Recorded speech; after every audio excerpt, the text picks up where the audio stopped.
ఆత్మబంధులందరికీ నా యొక్క ఆత్మ ప్రణామాలు. ఇంత గొప్ప ధ్యాన జ్ఞాన మార్గాన్ని మనకు అందించిన మహాత్ములైన బ్రహ్మర్షి పితామహ పత్రిజీ దంపతులకు, నాకు జ్ఞానాన్ని అందించిన బ్రహ్మర్షి చక్రవర్తి వీరరాఘవరావు గారి దంపతులకు ఒకసారి ఆత్మ ప్రణామాలు తెలుపుకొని కార్యక్రమం స్టార్ట్ చేసుకుందాం మాస్టర్స్. ఓకే మాస్టర్స్, ఈరోజు మనం కర్మ సిద్ధాంతం 17వ భాగం తెలుసుకుందాం. ఏంటి అంటే, ఇక్కడ సంస్కారాలన్నీ చిత్తంలో నిద్రాణ స్థితిలో ఉంటాయి. కేవలం ఈ జన్మ సంస్కారాలే కాదు, గత జన్మ సంస్కారాలు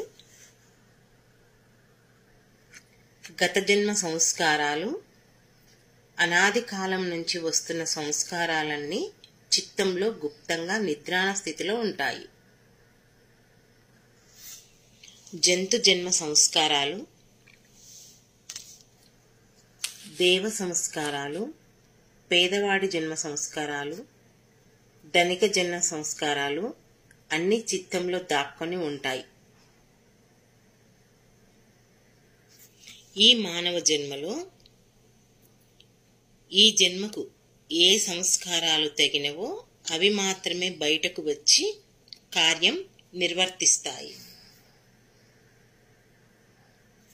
అంటే దీన్ని బట్టి మనం ఏం అర్థం చేసుకోవాలంటే, మనం మానవ జన్మ తీసుకున్నప్పటి నుంచి ఎన్ని జన్మలు ఎత్తామో, మనం ఏ పనులు చేశామో అవన్నీ మన మనసులో స్థితమై ఉంటాయి. ఇక్కడ ఏం చెప్తున్నాడు? జంతు జన్మ సంస్కారాలు, దేవ జన్మ సంస్కారాలు, ధనిక జన్మ సంస్కారాలు ఇవి ఒకటే ఉన్నాయా? ఒక పేదవాడిగా, ఒక గుడ్డివాడిగా, ఒక అవిటివాడిగా ఇలా ఎన్నో జన్మలు తీసుకుంటాం కదా. ప్రతి జన్మలో మన అవయవాలన్నీ సరిగ్గా ఉంటాయని ఏమీ రూల్ లేదు. ఎందుకు అంటే, మనం ఇప్పుడు ఎంతో మందిని చూస్తున్నాం కదా. గుడ్డి వాళ్ళు లేరా, కుంటి వాళ్ళు లేరా, చేయలేని వాళ్ళు లేరా, ఎన్నో రకరకాల వాళ్ళు మనం ఈ ప్రపంచంలో చూస్తున్నాం. ఎందుకు వాళ్ళు అట్లా ఉన్నారు అంటే, వాళ్ళ యొక్క గత జన్మ పాపపుణ్య ఫలితంగా వాళ్ళు అలా జీవించారు. మరి ఇక్కడ దేవజన్మ అని కూడా ఒకటి ఉంది. అంటే వాళ్ళు చేసినటువంటి పుణ్య కార్యక్రమాలు ఏవైతే ఉంటాయో దాన్ని బట్టి అక్కడ దేవజన్మ అనేది, అంటే దేవతల లోకంలో కూడా కొన్ని రోజులు ఉంటారు. మనం నిజంగా చెప్పుకోవాలంటే, మనం ఎవరు, ఈ రాముడు, కృష్ణుడు, దేవతలు, దేవీ దేవతలు అందరు ఉన్నారు కదా. మరి వాళ్ళంతా తీసుకున్నారు కదా ఆ జన్మలు, ఆ పుణ్య కార్యక్రమాల ఫలితంగా తీసుకున్న జన్మలు కూడా ఉంటాయి. ఇక్కడ అన్ని సంస్కారాలు అంటే అన్ని ఆలోచనలు, అన్ని వృత్తులు అన్నీ మన మదిలో నిక్షిప్తమై ఉంటాయి. మనం ఒక మానవ జన్మ తీసుకున్న తర్వాత ఈ భూమి మీద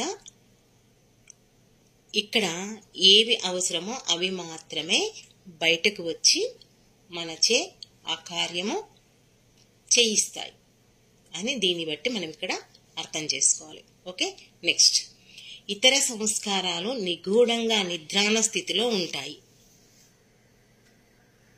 అంటే మనకు అవసరం ఉన్నవి మాత్రము బయటికి వాడుకుంటాము, అవసరం లేనివన్నీ మన మైండ్లో ఉండిపోతాయి. దీనికి ఒక చక్కటి ఎగ్జాంపుల్ నోట్ చేసుకోండి, మళ్ళీ మీరు అవసరం ఉన్నప్పుడు మీరు చెప్పుకోగలుగుతారు. ఉదాహరణకు, ఒక వర్తకుడు సంవత్సరాంతంలో పాత లెక్కల పద్దు తెరిచినప్పుడు గతంలో ఉన్న పాత వస్తువుల వివరాలన్నీ అందులో నిక్షిప్తం చేయడం కాకుండా కేవలం బ్యాలెన్స్ మాత్రమే అందులో పొందుపరుస్తాడు. ఎందుకంటే కొత్తగా మొదలుపెట్టిన పద్దులో గతంలో జరిగిన వ్యాపారం యొక్క స్థితిని ఈ బ్యాలెన్స్ చూపెడుతుంది. అలాగే ఆత్మ లేదా జీవుడు గత జన్మ యొక్క అనుభవాలను, తన గుర్తులను పొందుపరిచి దాని యొక్క సారాన్ని కొత్తగా ఏర్పడిన జన్మలో వాడుకునేందుకు నిగూఢంగా చిత్తంలో దాచిపెడతాడు. ఇదే నిజమైన జ్ఞాపకం. ఇప్పుడు మనం ఎన్నో జన్మలు తీసుకున్నాము. ఒక్కొక్క జన్మలో ఎన్నో అనుభవాలు పొందాం. ఆ అనుభవాలన్నీ మనలో నిక్షిప్తమై ఉంటాయని తెలుసుకున్నాం. దీనికి మనకు అర్థం కావడానికి ఎగ్జాంపుల్గా ఏంటి అంటే, ఒక వ్యాపారస్తుడు ఒక సంవత్సరం మొత్తము వ్యాపారం చేస్తాడు. వ్యాపారం చేసినప్పుడు తన యొక్క లాభ నష్టాలు అనేది ఒక పుస్తకం పెట్టుకొని రాసుకుంటాడు కదా. అక్కడ ఏ వస్తువు ఎంత అమ్మినము, దీనికి ఇంత లాభం వచ్చింది, దానికి ఎంత లాభం వచ్చింది అనేది మొత్తము రాయడు. అక్కడ ఆ పుస్తకంలో ఏం రాస్తాడు? ఈ సంవత్సరంలో నాకెంత లాభం వచ్చింది అనేది ఒక్కటే ఉంటుంది. కానీ ఏ వస్తువు అమ్మితే ఇంత లాభం వచ్చింది, ఏ వస్తువు అమ్మితే నాకు ఇక్కడ నష్టం వచ్చింది, అవన్నీ అక్కడ ఆ పుస్తకంలో ఉండవు. కేవలం తనకొచ్చిన లాభము మాత్రమే అక్కడ రాసుకుంటాడు. మరి మళ్ళీ సంవత్సరం ఏం చేస్తాడు? ఆ పుస్తకాన్ని తెరిచి చూస్తాడు.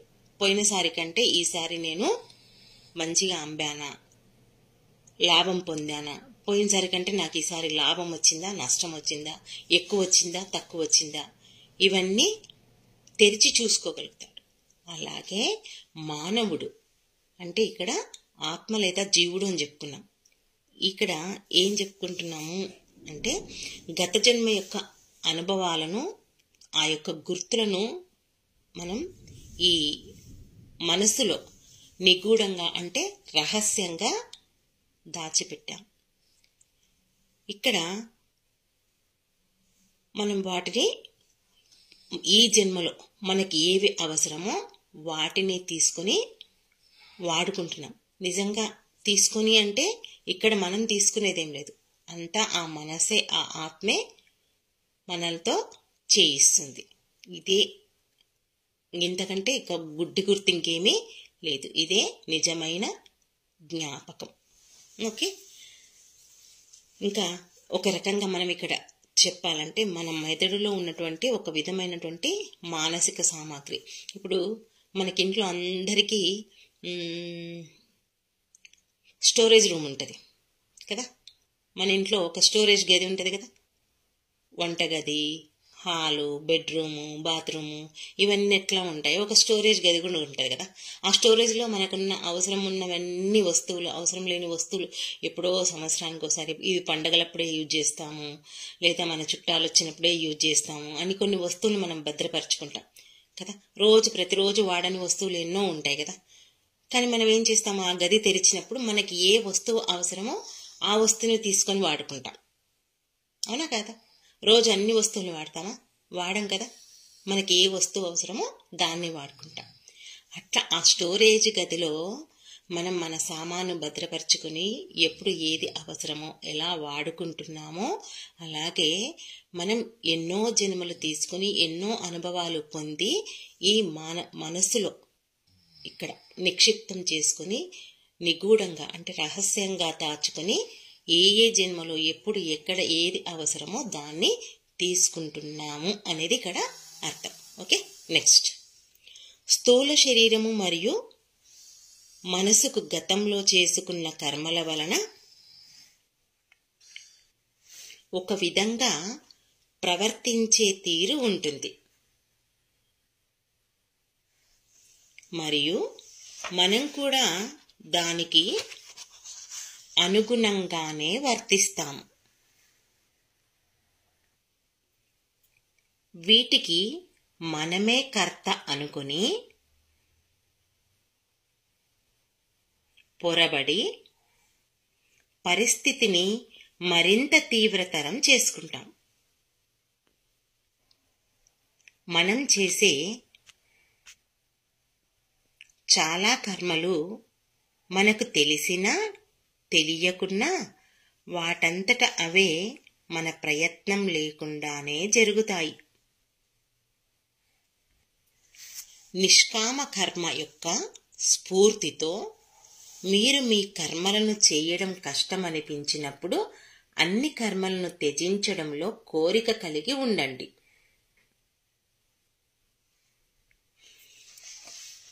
ఇప్పుడు మనం చేసిన పాపపుణ్యాల కర్మలు మన మదిలో నిక్షిప్తమై ఉంటాయి అని తెలుసుకున్నాం. ఇక్కడ మనం భూమి మీద జన్మ తీసుకున్న తర్వాత గతంలో మనం చేసిన ఆ పాపపుణ్యాల ఫలితంగా మనం ప్రవర్తించే తీరు ఇక్కడ జరుగుతుంది. ఇప్పుడు మనం జీవించే జీవిత విధానం గతంలో జీవితాన్ని బట్టే ఈ జీవితం ఉంటుందని మనందరికీ తెలుసు కదా. ఇంకొక విషయం ఏం తెలుసు మనకు, ఇక్కడ మనం నిమిత్త మాత్రం అంతా ఆ భగవంతుడే మనచే చేయిస్తున్నాడు అన్న విషయం కూడా మనకు తెలుసు కదా. ఆ విషయము తెలుసు, ఇప్పుడు ఈ విషయము తెలిసింది.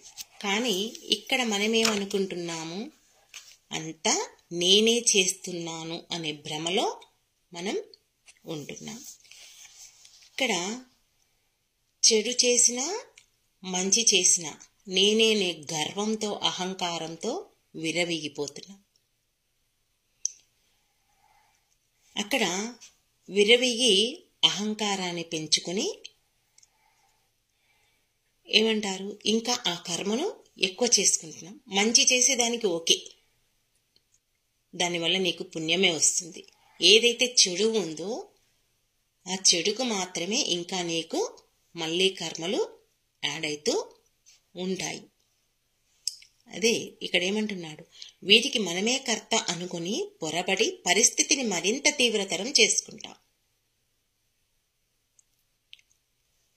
ఆ అహంకారంతో విర్రవీగి మనకు మనమే ఆ గోతి పెద్దది చేసుకుంటున్నాం. కాబట్టి ఇక్కడ మనం చేసే కర్మలు చాలా మటుకు తెలిసి చేసినా తెలియక చేసినా తెలియకుండా వాటంతటా అవే మన ప్రయత్నం లేకుండా కొన్ని కర్మలు మనకు తెలియకుండానే జరుగుతాయి. ఒక్కొక్కసారి మనం మంచి మాట్లాడాలనుకుంటాం, మంచి చెయ్యాలనుకుంటాం, కానీ పొరపాటున ఏమవుతుంది, తెలియకుండా పొరపాటు పనులు చేస్తాం. అబ్బా నేను అనకూడదు అనుకున్నాను అన్నాను, చెయ్యకూడదు అనుకున్నాను చేశాను, నేను ఇలా అనుకోలేదు చెయ్యాలని అనుకుంటామా లేదా?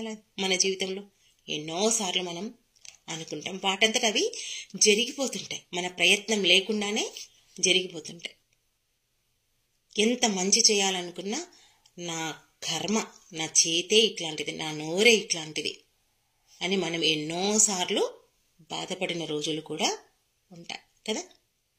చెయ్యొద్దు అనుకుంటాం, కానీ మన చేతులారా జరిగిపోతుంది.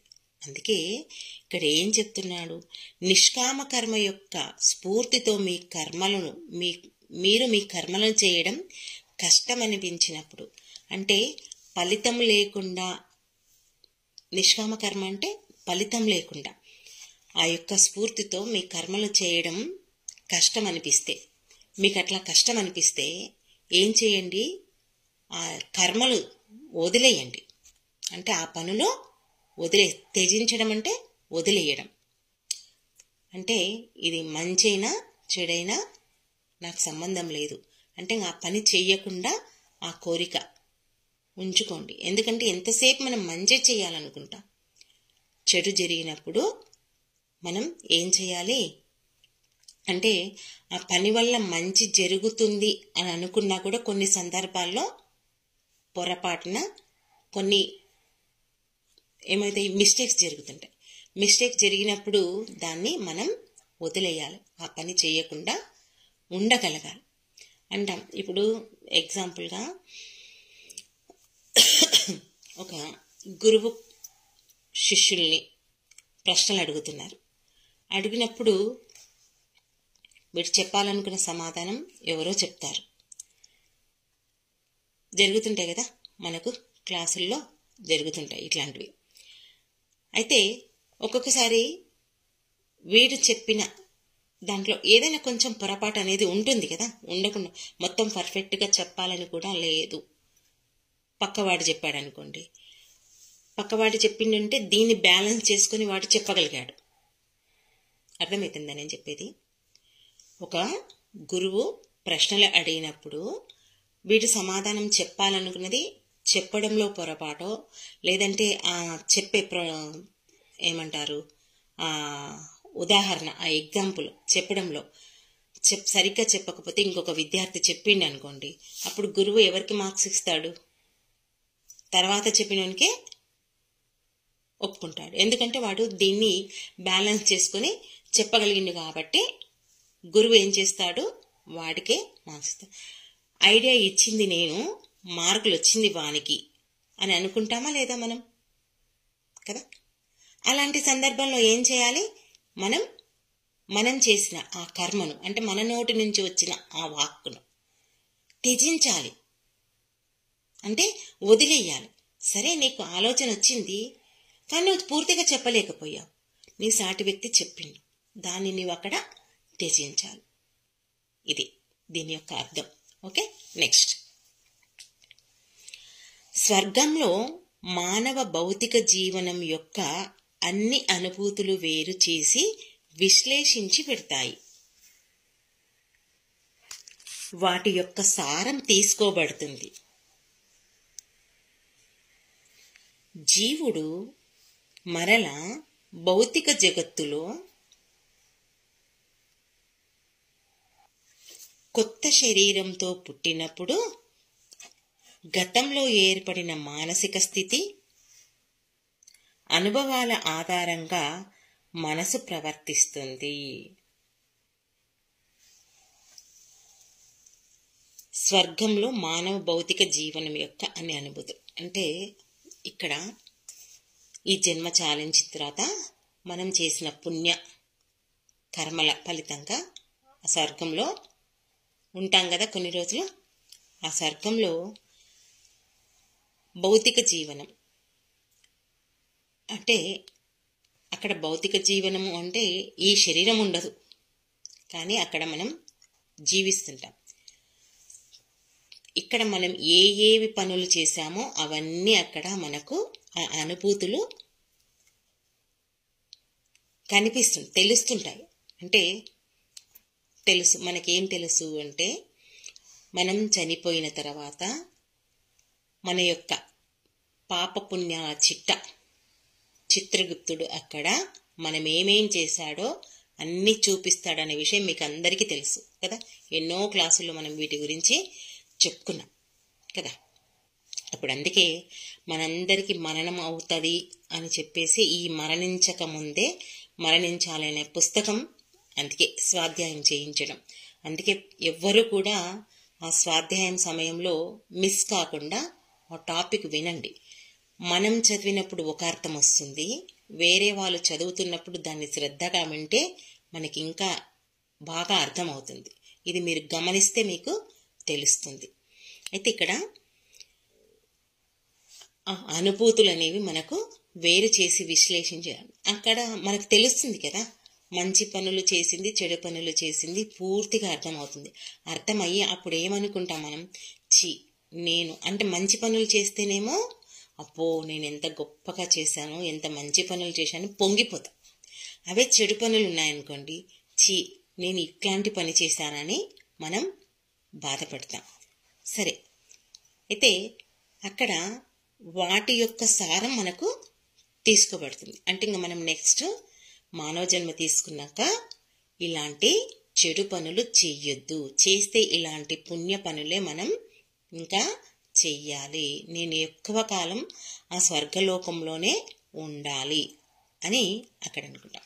ఇక్కడ అనుకుని మళ్ళీ ఇక్కడ ఈ భూమి మీద జన్మ తీసుకున్నప్పుడు కొత్త శరీరంతో ఏర్పడిన అంటే కొత్త శరీరంతోనే వస్తాం కదా, మళ్ళీ భూమి మీదకి వచ్చినప్పుడు గతంలో మనం చేసినటువంటి ఆ మానసిక స్థితి, ఆ మనస్సు చెప్పుకున్నాం మనం నిన్న మన మనస్సు, వాసనలు, సంస్కారాలు అవన్నీ మనతో పాటు వస్తాయని తెలుసుకున్నాం కదా.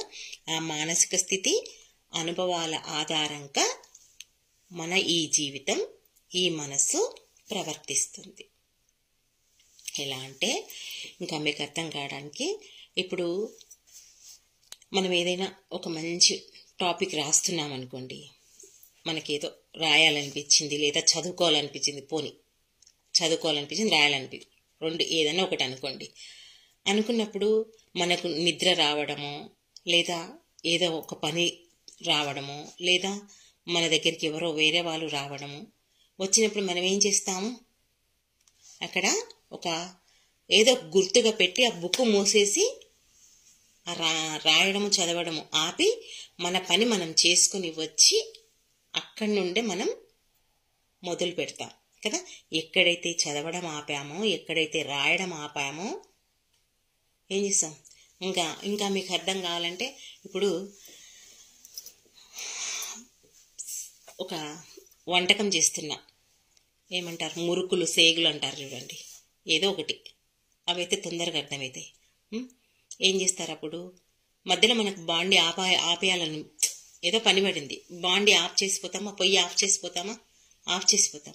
వచ్చిన తర్వాత ఆ మిగతా పిండి చేసుకోమా, వదిలేస్తామా, పడేయం కదా. అట్లా ఎక్కడైతే ఆపామో అక్కడి నుంచి మళ్ళీ మన పనులు మనం చేసుకుంటాం. అది రాయడం అనుకోండి, చదవడం అనుకోండి, ఒక వంటకం అనుకోండి. అలాగే మానవుడు కూడా గత జన్మలో ఎక్కడి నుంచి ఏదైతే ఆపాడో ఈ జన్మలో ఆ జన్మ తీసుకొని ఆపిన దగ్గర నుంచి మళ్ళీ తన యొక్క పనులు ప్రారంభిస్తాడు. ఓకే, నెక్స్ట్ అయితే నెక్స్ట్ ఒక్క నిమిషం, అక్కడ గత జన్మలో ఏదైతే ముగియకుండా వదిలేసామో ఆ కర్మల ప్రకారమే మనకు ఆ వాసన రూపంలో ఈ జన్మలో మనకు ఆ వాసనల రూపంలో మన మనసుపై ప్రభావం చూపిస్తుంటాయి అనేది మనం ఇక్కడ గుర్తుపెట్టుకోండి. ఓకే, అందుకే మనం ఇప్పుడు ఇన్ని రోజులు తెలియదు, మనకి ఈ విషయాలన్నీ తెలుసా, ఇన్ని రోజులు తెలియదు. ఈ జన్మలో మనకు తెలిసినప్పుడు ఈ జన్మలో మనం ఏం చేయాలి, రాబోయే జన్మకు మన పనులు మనం చక్కటి పనులు చేయాలి. ఆ రాబోయే జన్మకు ఏ కర్మలు చేస్తే, ఏ పనులు చేస్తే, కర్మ అంటే ఇక్కడ పనులు, ఏ పనులు చేస్తే మనకు భవిష్యత్తు జన్మ దివ్యంగా ఉంటుందో, వైభోగంగా ఉంటుందో, అద్భుతంగా ఉంటుందో అలాంటి పనులు మనం ఈ జన్మలో చేయడానికి సంకల్పం పూనుకోవాలి. ఓకే, నెక్స్ట్, ఈ ప్రపంచంలో మనిషి నిరంతరం ఎన్నో పనులు చేస్తాడు మరియు ఏ విధంగా కూడా ఎక్కువ హాని చేయకుండా ఎన్నో పనులు చేయవచ్చు. అయితే పదే పదే ఎన్నో పనులు ఇతరులకు హాని చేయకపోయినప్పటికీ మనకు హాని చేసేవి కూడా ఉంటాయి. వాటిని నిజాయితీగా ఆత్మసాక్షాత్కారం పొందగోరే సాధకులు పాపకర్మను పదే పదే చేస్తే ఖచ్చితంగా అధోగతి పాలవుతారు. సంస్కారాల మీద మనస్సు తన ఆధిపత్యాన్ని చెలాయిస్తుంది. మరి మానవుడు ఈ ప్రపంచంలో నిరంతరం పనులు చేయాల్సింది, ఏదో ఒక పని. మన యొక్క జీవితం గడవాలంటే, మన ఈ జన్మ చాలించే వరకు ఏదో ఒక పని మనం చేయకుండా ఉండడం కాదు, చేస్తూనే ఉంటాం. అయితే ఏ విధంగా కూడా ఎక్కువ హాని చేయకుండా పనులు చేయొచ్చు. పని చేశామంటే హాని చేసే పనులే చేయాలా? హాని చేయకుండా చేయొచ్చు అలాంటి పనులు. అయితే ఈ పనులు చేసేటప్పుడు మనం ఇతరులకు హాని చేయకపోయినప్పటికీ మనకు మనం హాని చేసుకుంటాం. అలాంటి పనులు కొన్ని సందర్భాల్లో అవుతుంటాయి కదా. నేను ఈ పని చేయకూడదు అనుకున్నా చేశాను, దీనివల్ల అవతల వాళ్ళకు నష్టం కాకపోవచ్చు, కానీ మనకు నష్టం అవుతుంది. మీకు ఇంకా అర్థం కావాలంటే, ఇప్పుడు మనకి ధ్యాన మార్గం తెలిసింది. ధ్యానం చేస్తే మనం మానసికంగా, శారీరకంగా, బుద్ధిపరంగా, ఆత్మపరంగా ఇన్ని రకాల లాభాలు ఉంటాయని తెలిసింది. ఒక అమావాస్య ధ్యానము, పౌర్ణమి ధ్యానము, లేక ఒక గురువు వచ్చి మనకు జ్ఞానాన్ని అందిస్తున్నాడు, అక్కడ మనం అటెండ్ కావాలి. ఆ రోజు మనం పోలేదు అక్కడికి. అక్కడ ఎందుకు పోలేదనే విషయం తర్వాత, అది పక్కకు పెట్టండి. ఆ రోజు అక్కడ అందించిన జ్ఞానం వలన కానీ, మనం చేసే ధ్యానం వలన కానీ, సాధన చేస్తే శక్తిని పొందుతాం, జ్ఞానాన్ని అందుకుంటే బుద్ధి వికసిస్తుంది కదా. ఇదైతే మనం నష్టపోయినట్లే కాదా? నష్టపోయినట్లే కదా. ఆ రోజు అక్కడ సాధనా శక్తిని కోల్పోయాం, మన బుద్ధిని వికసింపచేసుకునే దాన్ని కోల్పోయాం.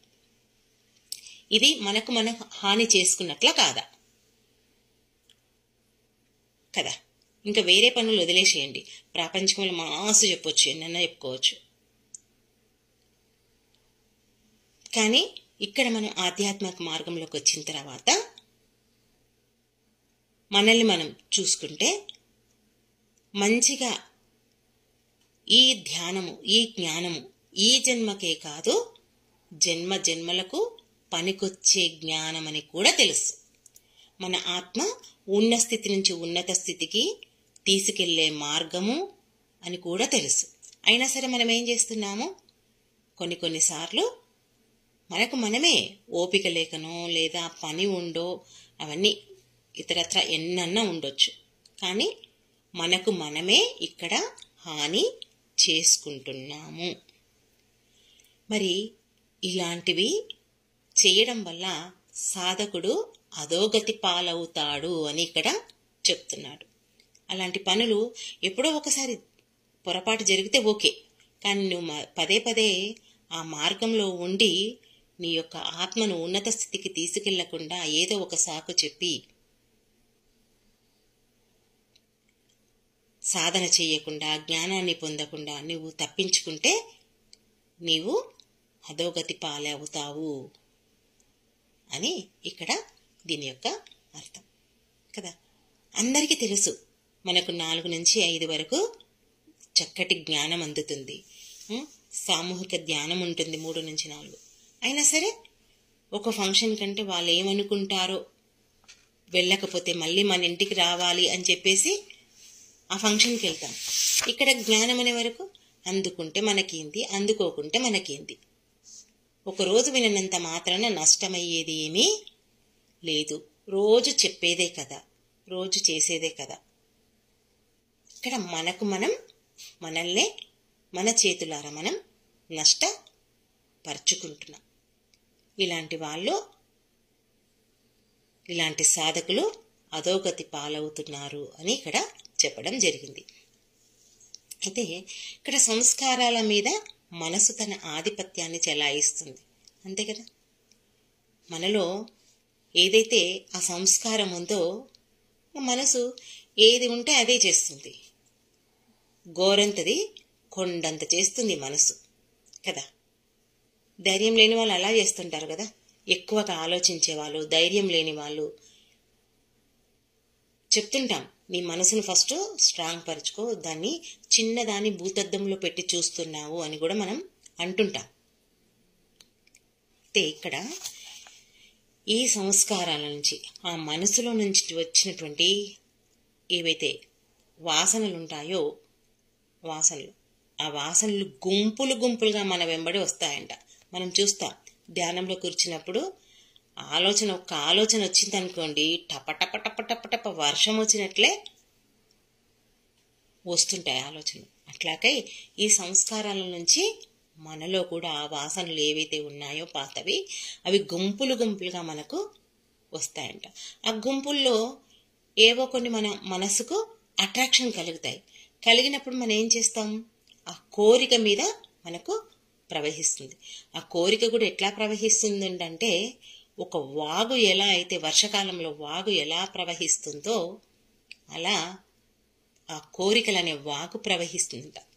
ప్రవహించినప్పుడు మరి ఆ వాగు నుంచి వచ్చినటువంటి ఆ కోరికల నుంచి వచ్చినటువంటి ఉంటాయి కదా కొన్ని, మనం అనుభూతి చెందుతాం కొన్ని వస్తువులకు.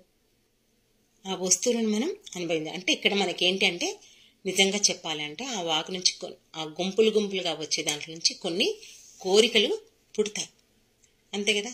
ఇప్పుడు మనం ఓ 10 షాప్కి వెళ్ళాం. ఇప్పుడు శ్రావణ మాసం కదా, ఇది చెప్తే తొందరగా అర్థమవుతుంది. శ్రావణ మాసం ఏం చేయాలి? ప్రతి శుక్రవారం చీర కట్టుకోవాలి.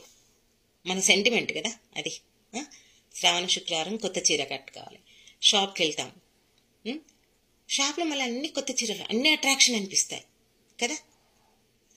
అన్నీ తీసుకోలేంలే, కానీ మనం అనుకున్న దానికంటే ఎక్కువగా తీసుకోవాలనే ఆ తృష్ణ, ఆ కోరిక, తృష్ణ అంటే కోరిక కలుగుతుందా లేదా? అందులో మనం తీసుకుంటాం. అంటే అక్కడ కోరిక అనేది ఎంతో శక్తివంతమైంది. అక్కడ మనకు అవసరమా అవసరం లేదా అనేది ఆలోచించాం. ఇప్పుడు 5 శుక్రవారాలు వచ్చినాయి, 5 తీసుకుంటే సరిపోతుందా? సరిపోతుంది. కానీ మనం ఏం చేస్తాం?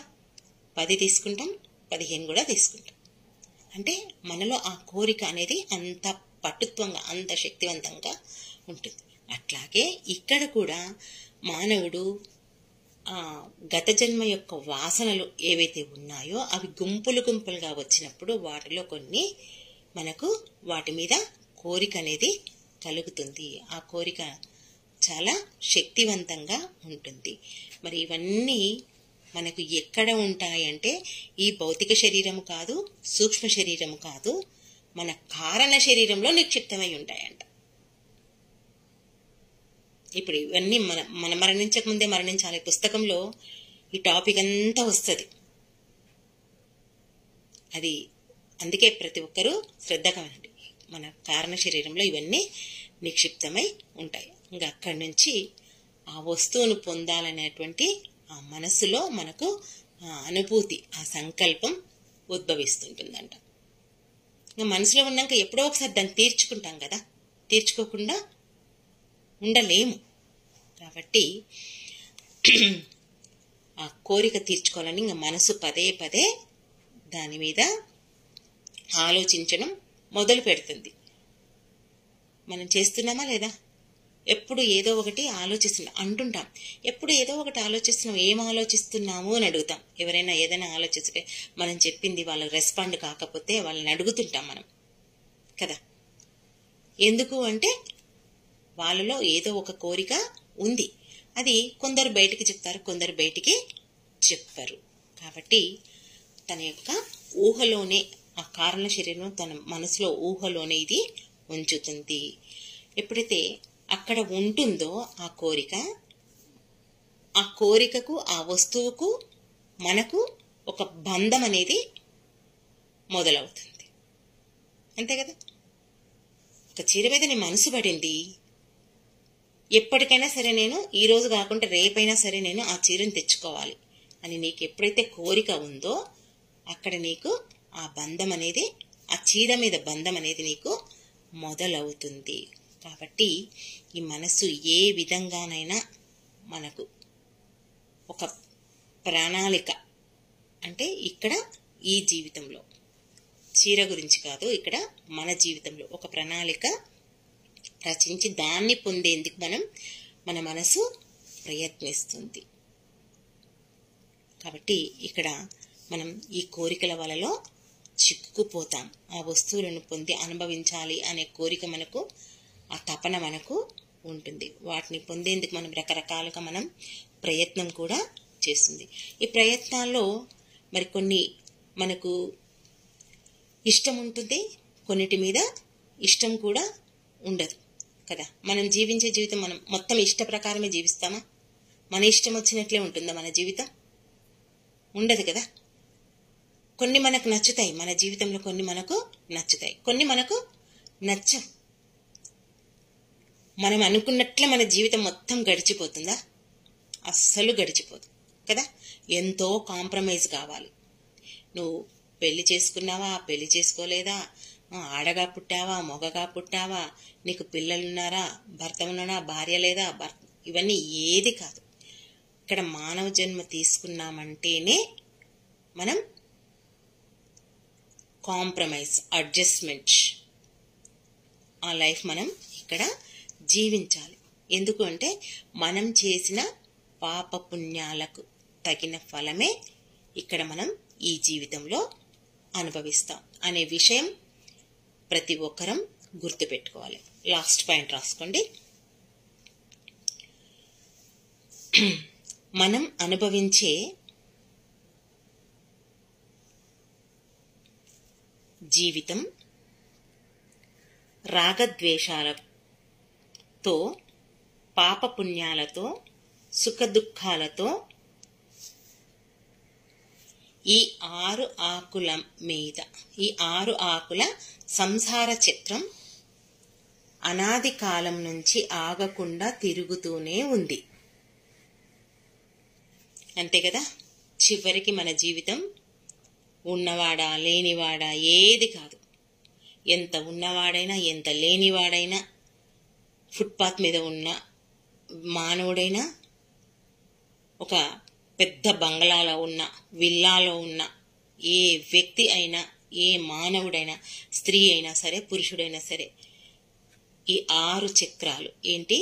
రాగము, ద్వేషము, పాపము, పుణ్యము, సుఖము, దుఃఖము. ఇంతకంటే ఎవరైనా జీవితం ఉందా?